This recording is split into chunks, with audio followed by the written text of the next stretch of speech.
Hi friends, ఈరోజు ఎంతో ఈజీగా చేసుకునే క్యారెట్ రైస్ పిల్లలకి లంచ్ బాక్స్లోకి చాలా ఈజీగా అయిపోతుంది.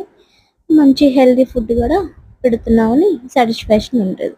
ముందుగా కళాయి తీసుకొని 2 స్పూన్స్ ఆయిల్, కొంచెం ఆవాలు, జీలకర్ర వేసి వేపి కరివేపాకు రెబ్బలు, పచ్చిమిర్చి, ఆనియన్స్ వేసి 2 మినిట్స్ మగ్గిన తర్వాత 1 స్పూన్ అల్లం వెల్లుల్లి పేస్ట్ వేసి పచ్చివాసన పోయే వరకు వేపండి. మగ్గిన తర్వాత క్యారెట్ ముక్కలు, క్యాప్సికమ్ ముక్కలు, బీన్స్ ముక్కలు వేసి ఒక 5 మినిట్స్ వదిలేసేయండి.